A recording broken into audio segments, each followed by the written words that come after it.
Well, the worst thing that can happen with a weak hive is a cold snap. And that's exactly what we had this week.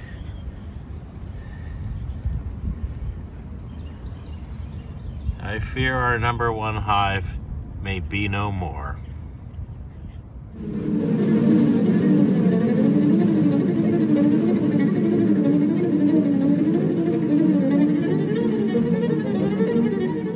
So about the last thing that number one hive needed was a big cold snap with high winds, and that's exactly what we had the last 3 days. So I'm not sure they made it. We'll find out, because today is 70 degrees out. So I'm gonna go into 8 and 9 and do a little redistribution of frames and see how they're doing, and then take a peek in at number one. So the way I figure it is, why not start with the most aggressive hive in the park? Actually, they've been on pretty good behavior, but they're really buzzing about today, along with hive number 8. So let's get this one out of the way and see if we can find any brood.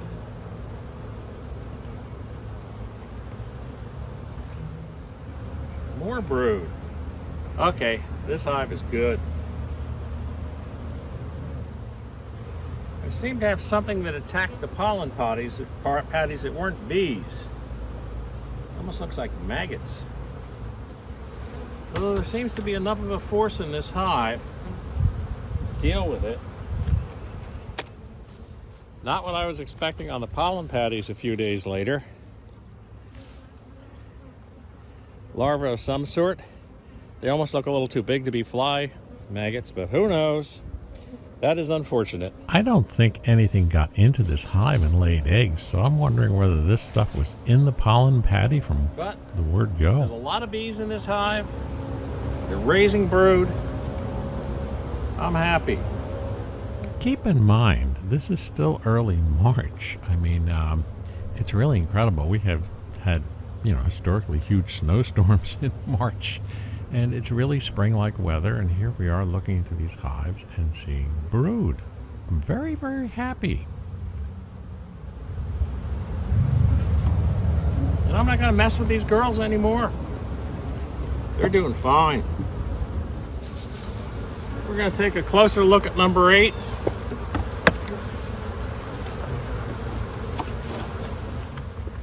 The bees are certainly back in spring mode. They're buzzing around my head. Getting that aggressive nature back to them.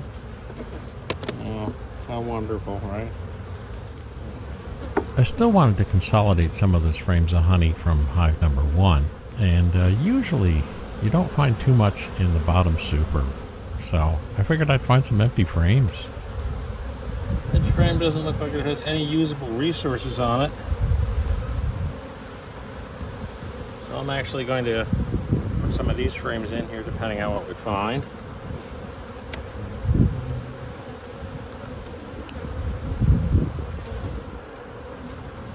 This pollen patty, however, has not been invaded by maggots or whatever, so that's good.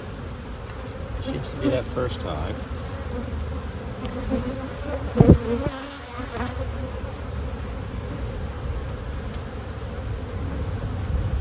Also a pretty empty frame. We're in the bottom super. Normally they move up as the time goes on, so we'll see if we see anything down here.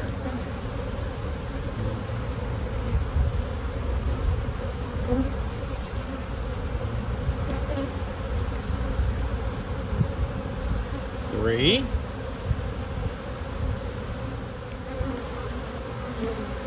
This one's got fresh pollen on it.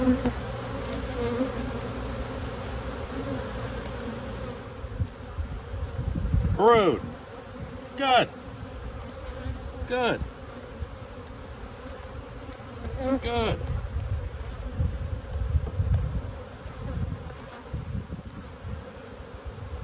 Oh yeah, she's starting up.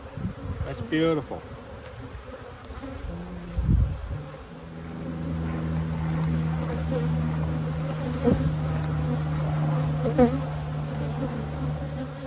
So this gave me a home for those partial frames of honey, and I'll be able to take the empty frames that I pulled, along with the empty frames that were from number 1 in that deep super, and put it on mothballs so it was ready to use later in the season for what I'm expecting to be a heavy swarm season. I mean, I don't know. We're off to a really rip-roaring start this year.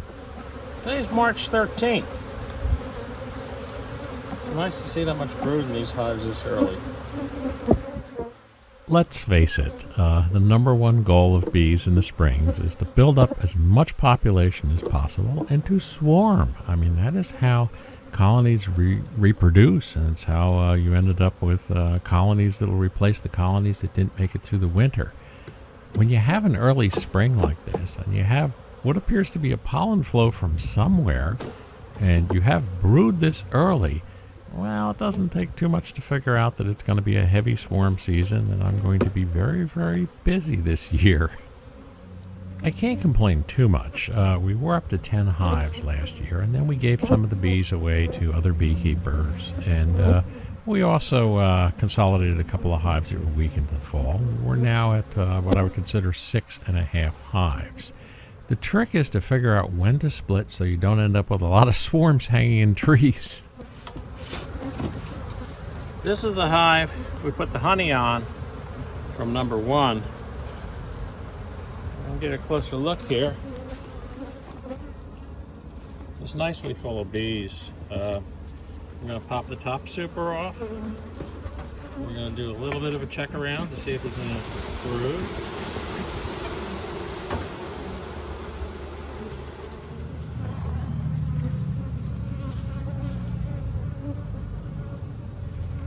I'm going to move this feeder screen to the very top because these girls are going at it.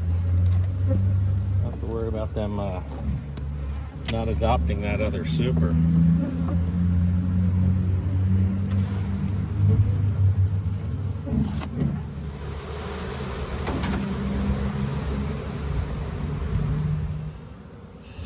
Normally as they winter, they move up in the hive, so you'll generally find brood in the upper super first. Oh, that's a nice solid layer of pollen in there. But although you can make some general assumptions with bees, that's what I wanted to see. You can never be too specific. They're going to do their own thing. That's what I wanted to see, brood and pollen. I could sit there and bang around looking for a queen, but it's still too early. I can assume there's a queen laying away in here, especially considering the strength of this hive. It was really kicking. Well, I changed my mind, and I am going to put my feeder screen in between these two. The reason being is I really want to discourage the queen from jumping up into the upper super. This is a deep, medium, so anything else should just be honey supers. I mean, right now we have that extra super from number 1, but I'd rather she not go up there and start laying eggs. Suffice to say, population on number 6 is just beautiful.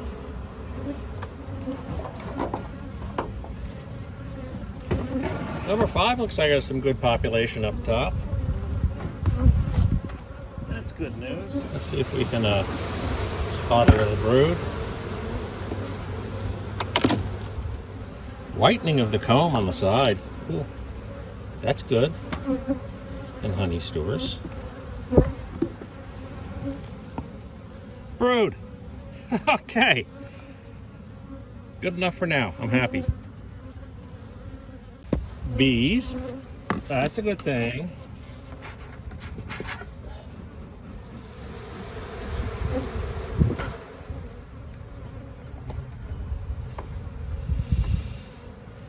Bulk of the cluster seems down there, so we'll have our best luck at pulling an empty frame up on the other end here. By the way, you can normally tell where the cluster's been by looking at the whiteboard.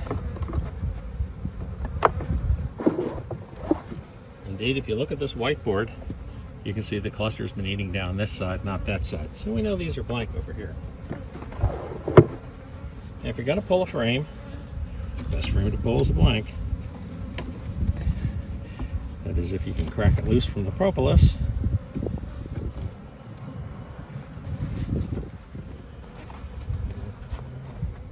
Other than honey. I'm not seeing the pollen cake as eaten in this hive, at least at this end. We'll see. That would tell me normally that we maybe don't have brood activity, but we don't know yet. Solid honey still. The girls are quiet in this hive, so that's a good sign. We're going to find it, and it's going to be down this side or maybe downstairs.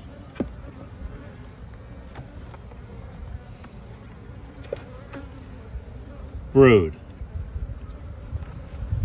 Brood. That's what I like to see. Okay, girls.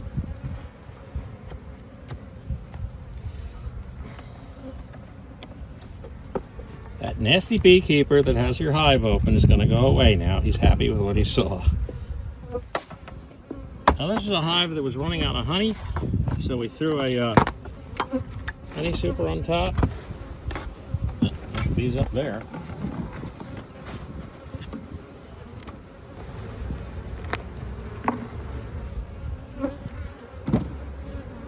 Okay.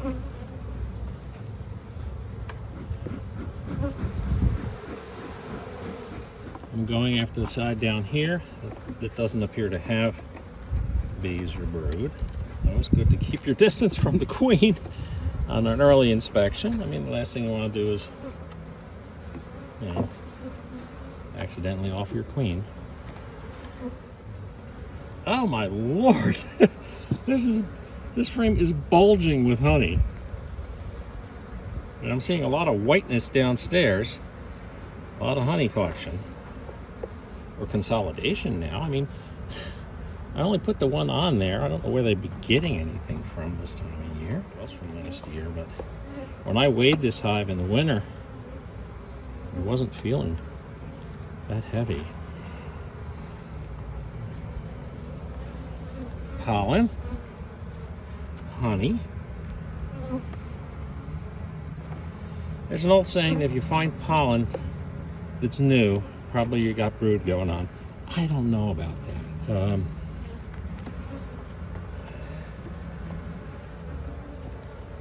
Brood. Just the startings of brood, but brood nonetheless. Okay. We're done here. That brings us down to our little old #1 hive, who this day has traffic. Now, that could mean either they're still alive or they're being robbed out. But I think I just saw a bee go in there with pollen. Well, that would not be behavior of robbers. They would be taking things out of the hive, not putting them in.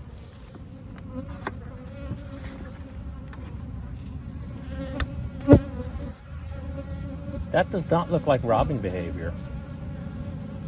I'm looking down there and seeing that same little cluster in that same location.